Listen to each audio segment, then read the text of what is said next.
हाय। मैं Rohit Gupta global Gupta channel से आप सभी का स्वागत करता हूं। आज का टॉपिक मैं लेके आया हूं एम्प्लॉयज प्रोविडेंट फंड, ये नॉर्मली कह सकते हैं आप प्रोविडेंट फंड। कोई भी व्यक्ति जब जॉब स्टार्ट करता है और महीने के आखिरी में जब उसको सैलरी मिलती है तो कुछ ना कुछ फंड उसका कट जाता है प्रोविडेंट फंड के नाम पर। तो ये प्रोविडेंट फंड या तो फिर वो जॉब छोड़ता है या फिर at the time of retirement उसको एक्यूमुलेट होके इंटरेस्ट के साथ मिलता है। मैं इसी पे आज एक टॉपिक लेके आया हूँ, तो चलिए स्टार्ट करते हैं हम।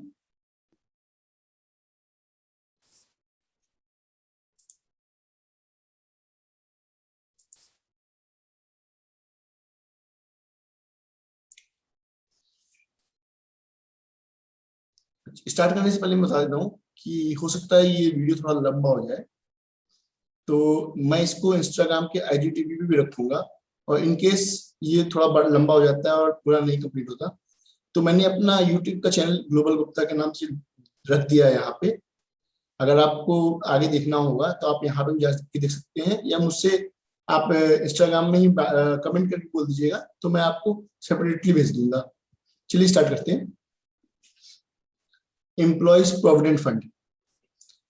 हमारा एम्प्लॉयज प्रोविडेंट फंड एक्ट 1952 के अंतर्गत आता है और ये एक स्टेटरी बॉडी है एम्प्लॉयज प्रोविडेंट फंड ऑर्गेनाइजेशन के नाम से, ministry of labour and employment के अंदर। एम्प्लॉयज प्रोविडेंट फंड कहते किसको है? प्रोविडेंट फंड क्या होता है कि वेलफेयर स्कीम है एम्प्लॉयज के बेनिफिट के लिए।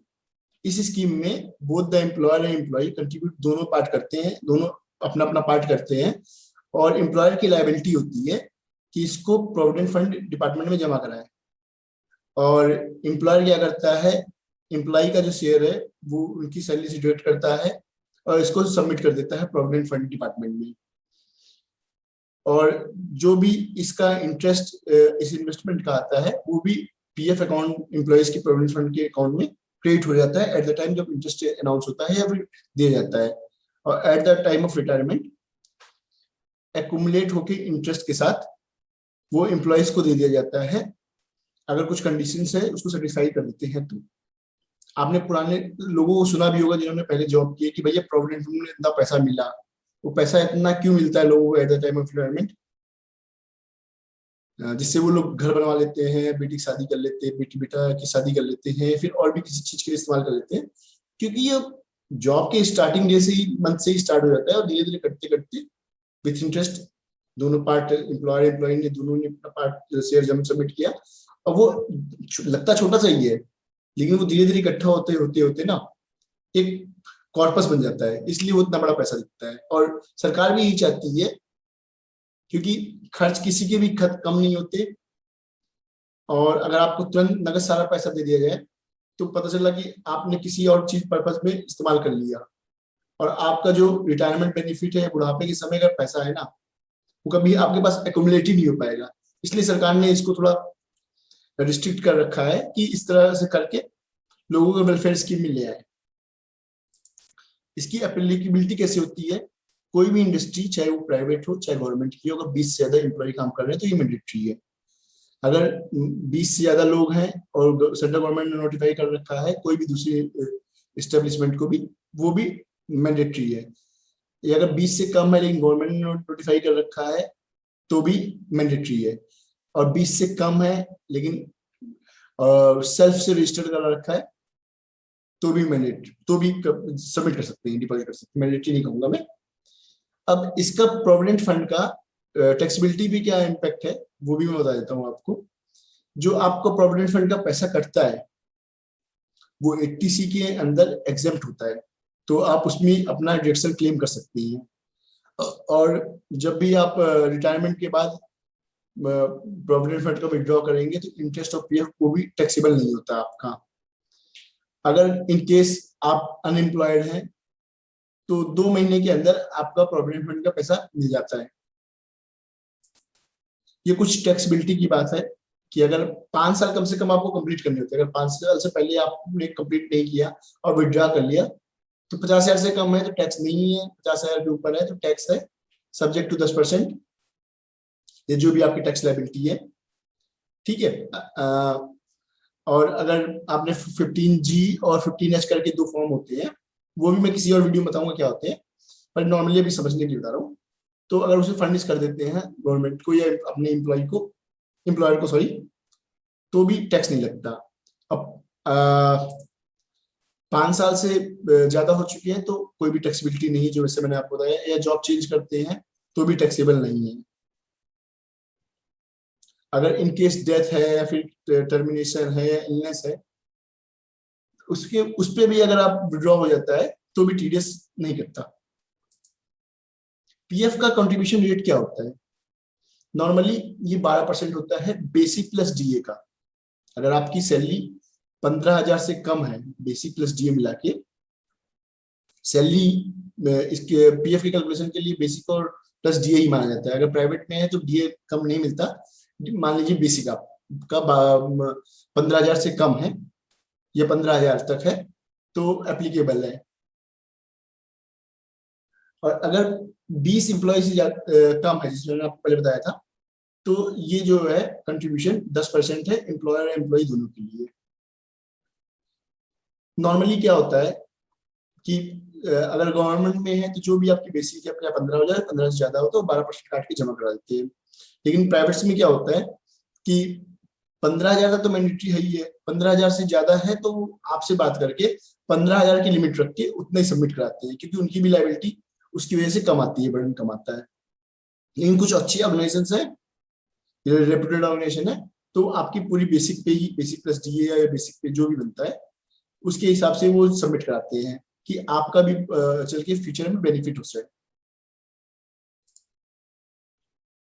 जो ये 12% का कंट्रीब्यूशन है, जो आपका पार्ट है, आपका पार्ट मतलब एम्प्लॉय का पार्ट है, वो तो पूरा पीएफ में जाता है। लेकिन अगर एम्प्लॉयर का जो पार्ट है उसमें से मात्र 3.67 तो जाता है पीएफ में, और 8.33 जो बैलेंस होता है वो जाता है ईपीएस में। ईपीएस बोलते हैं एम्प्लॉइज पेंशन स्कीम। ये क्या होता है मैं अभी आपको आगे बताता हूँ। और सही से देखा जाए तो एम्प्लॉयर 12 की जगह 13% डिपॉजिट करता है इंस्टेड ऑफ 12%। कैसे? 3.67 तो आपका कर देता है ईपीएफ में, 8.33 कर देता है आपका एम्प्लॉइज प्रोविडेंट स्कीम में, 0.5 आपका कर देता है एम्प्लॉइज डिपॉजिट लिंक स्कीम में। इंश्योरेंस स्कीम है क्या है मैं बताता हूँ आगे। और ईपीएफ का जो सरकारी चार्ज है, एडमिनिस्ट्रेटिव चार्ज है, वो 0.5% आपका डिडक्ट करके सबमिट करता है एम्प्लॉयर।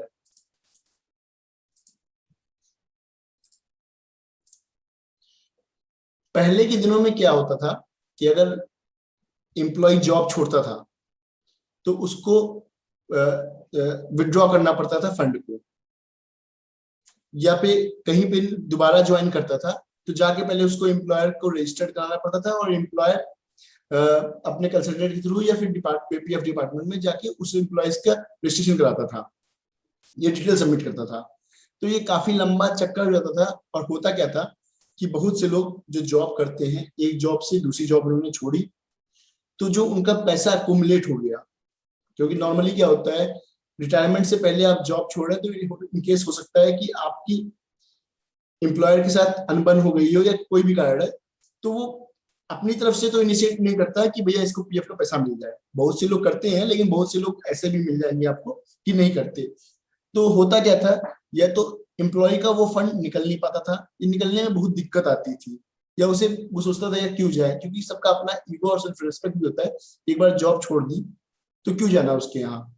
तो ऐसे में बहुत सा पैसा सरकार का मतलब फंस भी जाता था, और सरकार को भी मालूम रहता था कि ये पैसा फंसा हुआ है, हम किसको दें।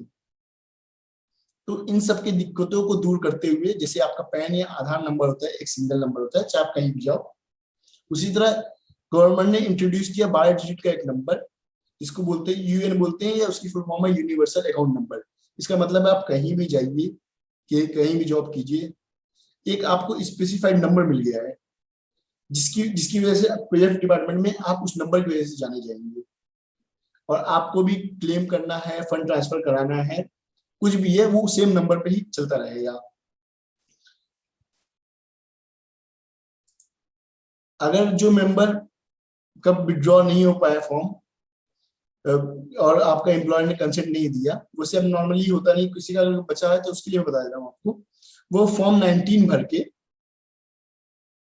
या फॉर्म और पेंशन है तो फॉर्म 10C भर के, अगर ये वो गेस्टेड ऑफिसर या मजिस्ट्रेट या फिर गांव के प्रधान या चेयरमैन सेक्रेटरी म्यूनसिपल के, डिस्ट्रिक्ट लोकल बॉडी, किसी से भी जाके अटैच करा के सबमिट कर देंगे तो मिल जाएगा। वैसे आज के डेट में कम हो गया है ये, क्योंकि जब से यूएन एप्लीकेबल हो गया है तो लोगों को पैसा नहीं फंसा, लेकिन किसी का फंसा है तो आप इस पे भी जाके चेक करके जमा करके आप अपना पैसा ले सकते हो, अगर आप एम्प्लॉयर के यहाँ नहीं जाना चाहते तो। अब प्रोविडेंट फंड के फायदे क्या है? एम्प्लॉयर ने कंट्रीब्यूट किया 12%, तो एम्प्लॉयज प्रोविडेंट फंड ऑर्गेनाइजेशन आपको एक गारंटी देता है कि आपका कंट्रीब्यूशन तो मिलेगा ही मिलेगा, एम्प्लॉयर का कंट्रीब्यूशन भी मिलेगा और इंटरेस्ट भी मिलेगा जो सेंट्रल गवर्नमेंट डिसाइड करेगी। नॉर्मली ये इंटरेस्ट रेट चल रहा है 8.5 का, और 8 to 9% के बीच में ये वैरी करता है, रहता है ईयर टू ईयर, जब भी गवर्नमेंट डिसाइड करती है, बाकी चीजों को देख के ये डिसाइड करती है। तो इतना आपको गवर्नमेंट गारंटी देती है, गवर्नमेंट देती है, एम्प्लॉय प्रोविडेंट फंड ऑर्गेनाइजेशन देती है आपको गारंटी। आपका जो एफडी है या रिकरिंग डिपॉजिट है, उससे हमेशा ये ज्यादा रहेगा। ये नहीं कह सकता कि म्यूचुअल फंड या फिर अदर जो है शेयर मार्केट है, क्योंकि वो तो रिस्क वाले होते हैं, लेकिन यहाँ पे तो गवर्नमेंट गारंटी के साथ आपको कितना, आपको इतना इंटरेस्ट मिलेगा और आपको आपका पैसा कहीं नहीं जाएगा, क्योंकि गवर्नमेंट की सिक्योरिटी है ये। तो at the time of resign आप अपने चाहो तो सेटल कर सकते हो। और पेंशन का बेनिफिट या तो मेंबर को मिलेगा या तो फैमिली को, उसकी फैमिली को मिलेगा in case of death. Pension कैसे मिलता है? या तो मेंबर की एज 50 साल हो गई हो या 10 साल की सर्विस उसकी कंप्लीट हो गई हो, तो पेंशन मिलेगा। 10 साल की सर्विस प्लस 50 साल, दोनों अगर कंप्लीट है तो अब वो पेंशन, उसको वो पेंशन स्कीम में एप्लीकेबल हो जाता है, और वो अपना फॉर्म भर के चाहे तो पेंशन ले सकता है। और वो पेंशन लेने के लिए फॉर्म्स होते हैं, बैंक है या पोस्ट ऑफिस है, सरकार ने बता रखा है, वहां से आपको पेंशन मंथली मिलती रहेंगी। जैसे नॉर्मली अभी जो है करंट में वो Indian bank, SBI, IOB, Indian overseas bank, HDFC, ICI, axis UK कह लीजिए, वो गवर्नमेंट ने किया, वो टाइम टू टाइम होता रहता है, जब आप जाएंगे तब उस टाइम पे देख लीजिएगा क्या है। ये 4 सिचुएशंस है जहां पे आप पेंशन स्कीम को अप्लाई कर सकते हैं। या तो आपकी एज 58 साल हो गई है और 10 साल सर्विस किए हो गए हैं, तब आप पेंशन के लिए एप्लीकेबल है। और 58 ईयर ही एज होती है आपकी फंड निकालने की। 58 के बाद आप फंड आराम से निकाल सकते हैं, ऑटोमेटिक निकाल सकते हैं। अगर आप 50 के हैं और 58 साल से कम है, 50 के हो चुके हैं और सर्विस में नहीं है, तब भी आप पेंशन ले सकते हैं। या ऊपर में क्या है कि 58 साल हो गए और सर्विस आपकी 10 साल हो गई है, तो अब तो ऑटोमेटिक हो गए। नहीं तो 58 साल से मान लीजिए कम है और 50 साल से ज्यादा है, तो भी आप पेंशन के लिए एप्लीकेबल है, लेकिन उस समय आपकी सर्विस नहीं होनी चाहिए। या इन केस ऑफ डेथ है तब तो होना ही होना है, या परमानेंट डिसेबिलिटी का ऐसा, या टोटल अनफिट हो गए, तो आपको ये पेंशन स्कीम में आप एप्लीकेबल हो जाएंगे। स्कीम सर्टिफिकेट होता है, ये सर्टिफिकेट आपकी फैमिली मेंबर्स को दिखाना होता है, या आपको दिखाना होता है। अगर आप 58 साल से कम है, या 50 साल वाली जो मैंने आपको पिछले साइड में बताया, या तो इन केस ऑफ डेथ, ये एक सर्टिफिकेट इशू होता है जो बार आपको दिखाना पड़ता है, और वहां पे आपको पेंशन मिल जाएगी। मेंबर अगर 50 साल से ज्यादा है और दोबारा अचानक कहीं जॉब लग गई उसको, तो वो सर्टिफिकेट सरेंडर भी कर सकता है।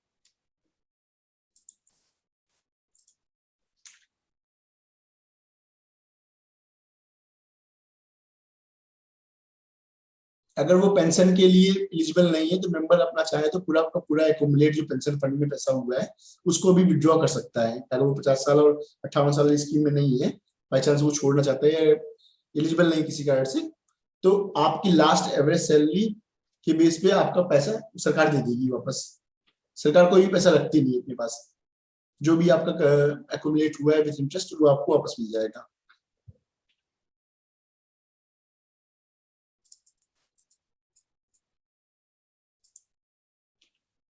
पीएफ को कैसे सेटल कर सकते हैं? अगर या तो मेंबर ने रिजाइन कर दिया है या रिटायर हो गया एस्टेब्लिशमेंट से, तो फॉर्म 19 के में आप वहां पे पीएफ डिपार्टमेंट में क्लेम कर सकते हैं या यूएन में क्लेम कर सकते हैं। ऑनलाइन भी आज की डेट में आपको विद इन 2 महीने आपको पैसा मिल जाएगा। और या तो आपकी अनएम्प्लॉयमेंट है 2 महीने की से ज्यादा की, तो भी आप ले सकते हैं। इन केस ऑफ मेंबर अगर डाई हो गया है तो नॉमिनी फॉर्म 20 भर के पैसे ले सकते हैं।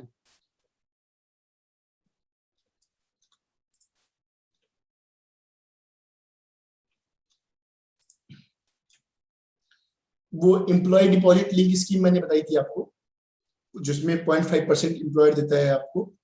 उसमें क्या है कि इन केस ऑफ डेथ है फैमिली मेंबर का, वो पेंशन के लिए एप्लीकेबल नहीं है भी है, तो सरकार आपको एक इंश्योरेंस रहता है उसके अंदर, उसमें मैक्सिमम 6 लाख रुपए, सॉरी 60 लाख है, 6 लाख रुपए तक मैक्सिमम दे सकती है।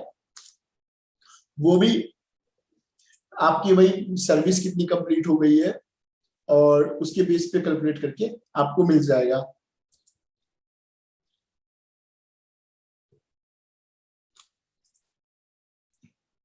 हाँ, अब आते हैं सब मेन मुद्दे पे। पीएफ का पैसा आपको रिजाइन के समय मिल जाएगा, या अनएम्प्लॉयमेंट है तब मिल जाएगा, या तो रिटायरमेंट में मिलेगा। लेकिन बहुत बार ऐसी चीजें होती हैं जिंदगी में जहां आपको चाहिए कि यार कुछ विड्रॉ तो कर ले पैसा, हमेशा ये फंसा रहेगा क्या अगर मैं रिटायर नहीं हो रहा हूँ या फिर नई जॉब छोड़ रहा हूँ। तो सरकार ने एक फैसिलिटी दे रखी है एडवांस में विड्रॉ करने की, लेकिन उसके लिए कुछ पर्पस डिसाइड किया है।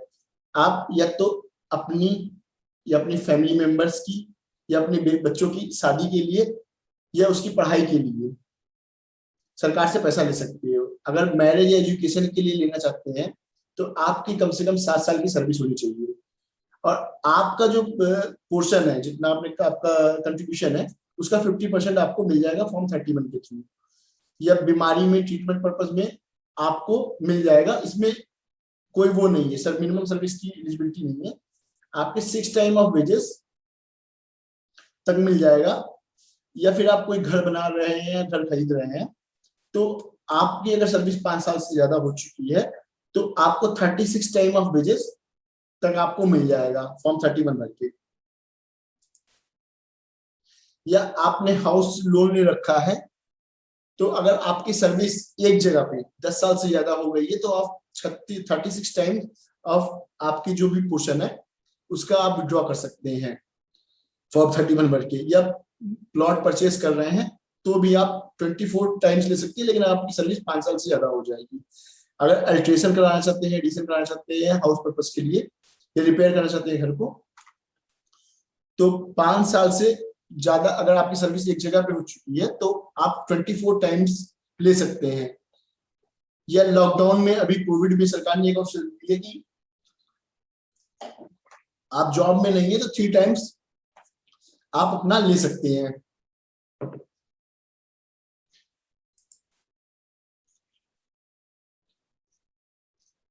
रिटायरमेंट पर्पज से पहले भी अगर आपकी सर्विस 54 साल से ज्यादा हो चुकी है या 1 साल से कम बचा हुआ है, तो आप मैक्सिमम 90% टोटल दोनों का बूथ शेयर मिला के आप फॉर्म 31 लेके मतलब भर के ले निकाल सकते हैं। अगर एबनॉर्मल केस है या कंडीशन है तो जो कमिश्नर है अगर वो सेटिस्फाइड होता है तो आप उसमें ले सकते हैं, पैसा ले सकते हैं, उसे वापस करने की भी जरूरत नहीं होती। लेकिन वो जो मैक्सिमम है वो है 5,000 रुपए या 50% ऑफ आपका जो शेयर है, जो भी मैक्सिमम है वो आपको मिल जाएगा। बस यही तक है अभी। अगर कोई दिक्कत है तो आप मुझसे पूछ सकते हैं। मैं अपना नंबर दे देता हूँ, मेरे को मेल आईडी कर सकते हैं आप।